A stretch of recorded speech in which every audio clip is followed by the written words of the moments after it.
Bem-vindos e bem-vindas a Urucuia, um podcast feito para te ajudar a ler Grande Sertão Veredas e outras obras do nosso amado João Guimarães Rosa.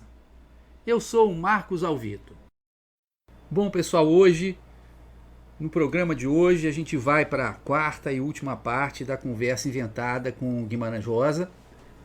Essa quarta parte é muito interessante, nos interessa particularmente porque ele falou bastante, primeiro da viagem em 52, da boiada, né, que ele viajou mais de 200 quilômetros com Manuelzão, com Bidó e outros vaqueiros, aprendeu muita coisa, que já era, sem dúvida, visando a elaboração da obra-prima dele, Grande Sertão Veredas. E fala também muito de Grande Sertão Veredas, inclusive da polêmica que o livro despertou na época, né? Então essa quarta parte também é muito interessante, espero que vocês gostem, tá bom? Um beijo, gente, tchau!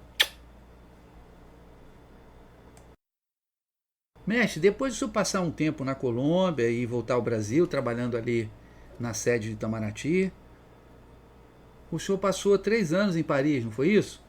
Exatamente. Fomos trabalhar na Embaixada Brasileira em 1948, Araci e eu aproveitamos muito, viajamos pela Europa, gostei sobretudo da Itália. Ao viajar eu procurava me aprofundar em obras clássicas do país. Fiz uma leitura atenta da Divina Comédia, do jeito que acho que devemos ler as obras de valor, aquelas que precisam ser relidas, treslidas e meditadas. E após nossa viagem à Grécia, mergulhei na obra homérica. Minha filha mais velha, Vilma, veio passar um tempo conosco. Fizemos viagens os 3, foi um período muito bom. Mas com os seus reveses. Em 1949, soube que papai tinha câncer na laringe e teria que ser operado. Planejei voltar ao Brasil, mas naquele momento isso não era possível. Papai escapou e se recuperou bem, mas o susto foi grande. Depois de cumprido o tempo obrigatório, o senhor voltou ao Brasil? Sim. Em 1951, retornamos ao Rio de Janeiro e passei a ser chefe de gabinete do ministro das Relações Exteriores, João Neves da Fontoura.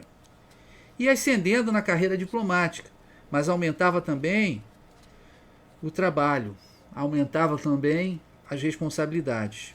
Para você ter uma ideia, às terças-feiras o ministro e eu subíamos a Serra de Petrópolis para nosso encontro semanal com o presidente Getúlio Vargas. O senhor já mencionou hoje uma carta em que dizia ao seu pai estar preparando outros livros. E estava. Mas primeiro eu gosto de fazer uma pesquisa extensa. Ainda em França, eu sonhava com um ano de licença-prêmio que me permitisse viajar pelo interior de Minas, descer o Rio das Velhas em canoa, ir a Paracatu e outras excursões. Em Paris mesmo, encontrei o Dr. Melo Viana, que vai todos os anos caçar onças e outros bichos naquela região paracatuana. Ele me convidou para ir com um grupo assim que eu voltasse ao Brasil. Essa excursão acabou acontecendo em 1952. O senhor poderia nos contar como foi? Há vários anos, mesmo antes de encontrar o Dr. Melo Viana, que eu queria fazer uma viagem pelo sertão de Minas Gerais. Queria adentrar o interior mineiro para conferir os mugidos dos bois e a copiosidade do orvalho nas moitas do capim meloso, entre aboios, estrelas e amenas peripécias. Pude realizar este sonho em maio, tinha que ser maio, de 1952, como expliquei em carta a meu amigo Mário Calabria. Estou me preparando para daqui a dias ir acompanhar, rústica, árdua, autenticamente, uma boiada brava, em percurso de 40 léguas, que dá aí, moço, mais ou menos 260 quilômetros. Lá do sertão sagarânico, da fazenda da Sirga, entre buritizais belíssimos e chapadões de matagal enviolado, até a fazenda São Francisco, de um meu primo, lá perto de Cordisburgo. Já ando nos preparativos, arrumando mochila, cantil, roupa caque, pois serão 15 dias no ermo, a carne seca com farinha de mandioca e café com rapadura, sob sol, poeira, lama e chuva. Odisseus! O mês de maio parece ser especial na sua vida e na sua obra. É em maio que o senhor conhece Dona Araci, é em maio que Riobaldo conhece o menino de Adorim e depois vai encontrá-lo como Reinaldo novamente em maio. E é em maio que sai a comitiva liderada por Noelzão. Aliás, nesse dia 19 de maio de 1952, o senhor anotou numa caderneta: a gente estava em maio. Quero bem a esses maios. O sol bom, o frio de saúde, as flores no campo, os finos ventos maiozinhos. Ali a gente não vê o virar das horas. E o fogo apagou, sempre cantava, sempre. O que o senhor aprendeu nessa excursão? Ah, não dá para contar assim com tão pouco tempo. A boiada era conduzida por um vaqueiro excepcional, Manuel Nardi, conhecido por Manuelzão. Eu ia montado em uma mula e um burrinho que se revezavam, a balalaica e o canário. O tempo todo levava uma caderneta e um lápis e ia anotando tudo que via. O que não sabia perguntava ao Manuelzão e aos outros. Acho até que eles ficavam cansados do meu interrogatório constante. Preenchi várias e várias dessas cadernetas que depois passei a limpo, batendo as observações à máquina. Eu anotava detalhes. Vou te dar uns fragmentos. À noite, escuro, estrelas, o cone negro, teto de rancho de Buriti, inclinado bem para as águas correrem. As árvores escuras, estrelas entre os ramos.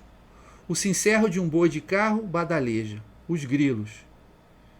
E há mais altas nuvens azuis, de frio e brancas, cozidas de sol com ninhos de sol. Mas o pasto já perdeu a iluminação de seu chão. Parece um quadro impressionista, todo pontilhado. Eu não podia perder a chance daquele contato com o sertão que seria tão fundamental para escrever Corpo de Baile e Grande Sertão Veredas. Mas eu não observava somente a natureza. O contato com aqueles homens foi uma experiência inesquecível.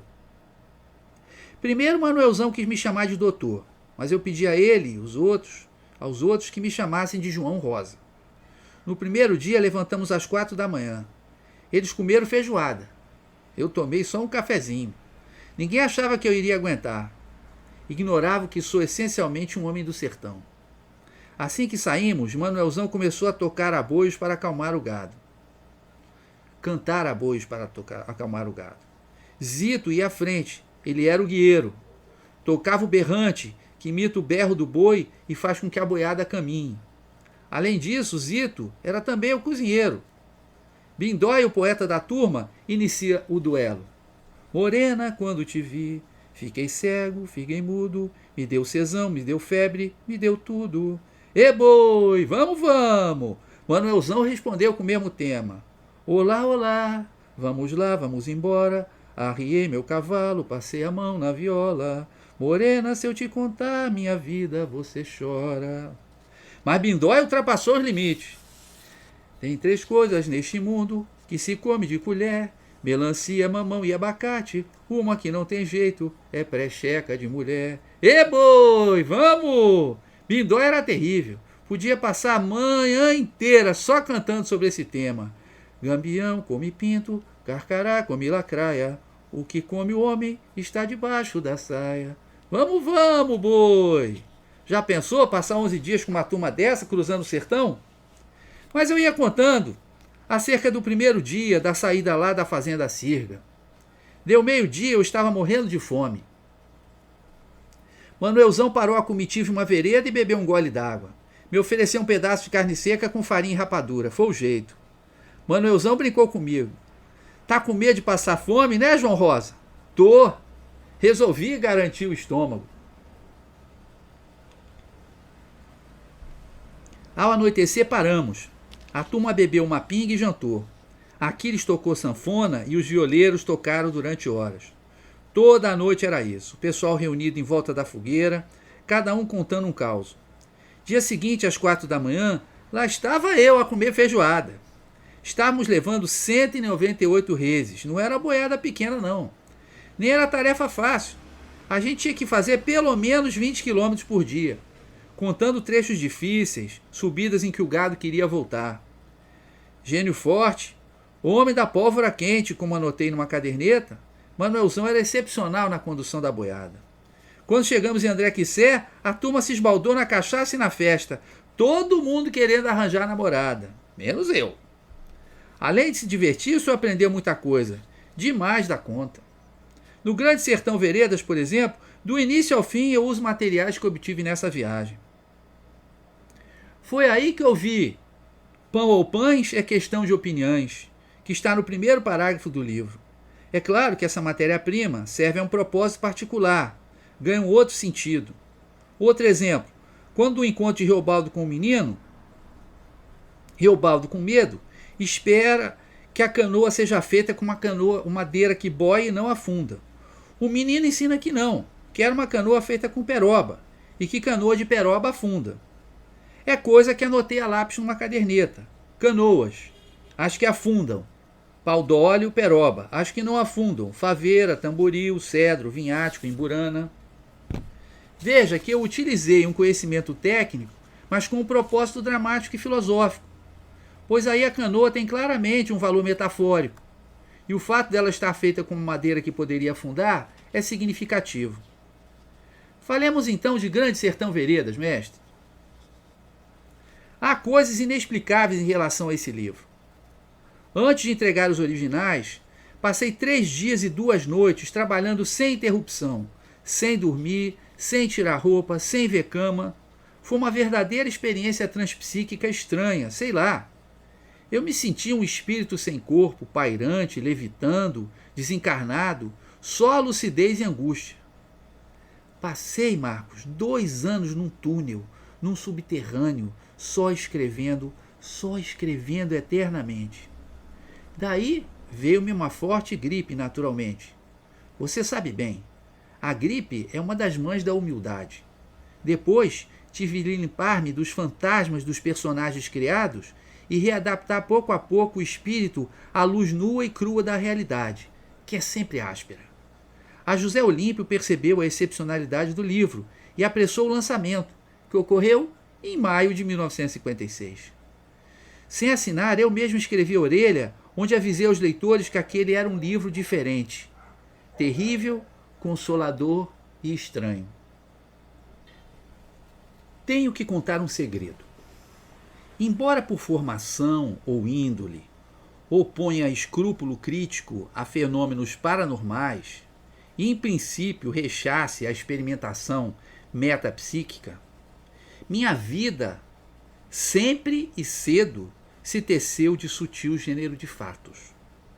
Sonhos premonitórios, telepatia, intuições, séries encadeadas fortuitas, toda a sorte de avisos e pressentimentos.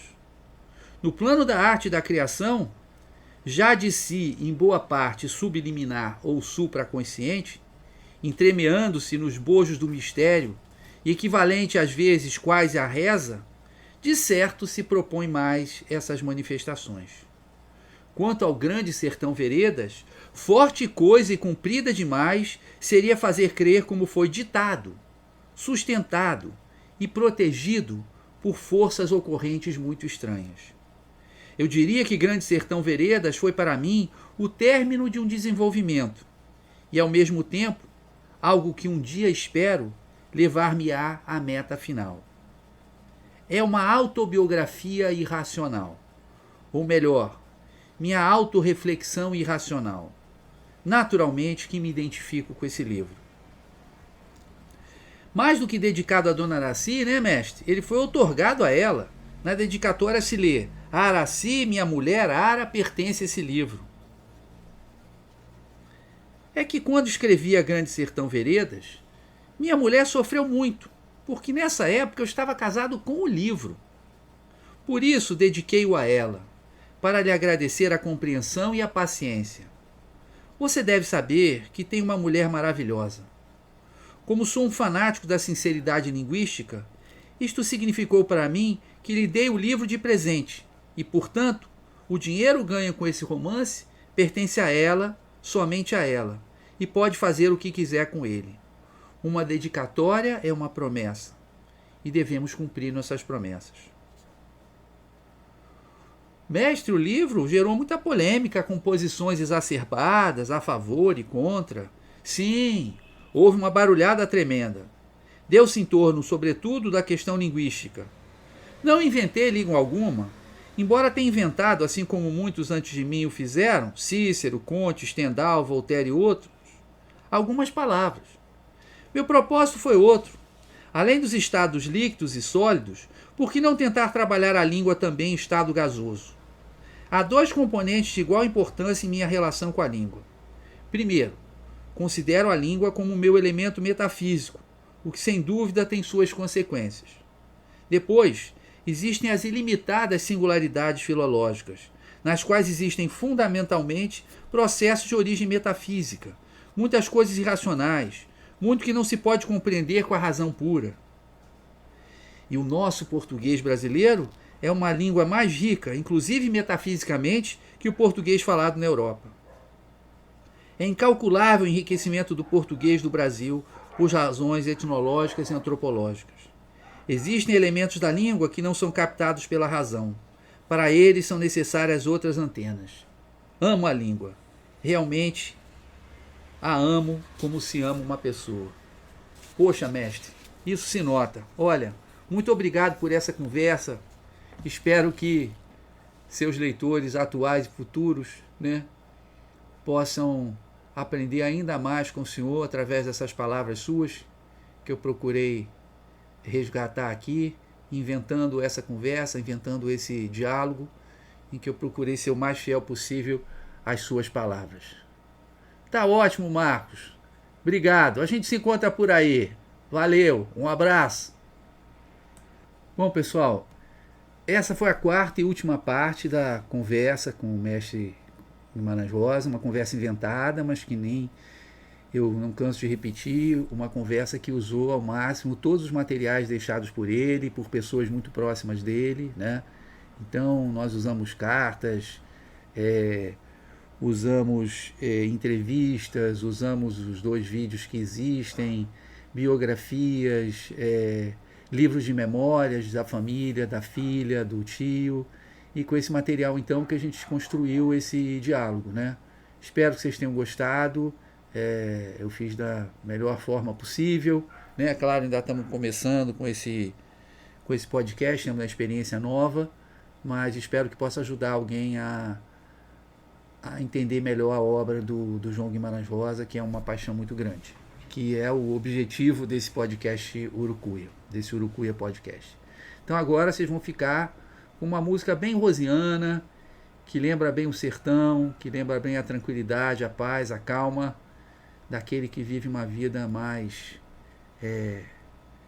menos artificial, mais verdadeira, mais próxima da natureza e da tranquilidade, que é o Acordais, do Alex Rocha e da Joyce Carvalhais, que está no álbum no Spotify. Então, vocês acordaram. Valeu, gente! Um beijo!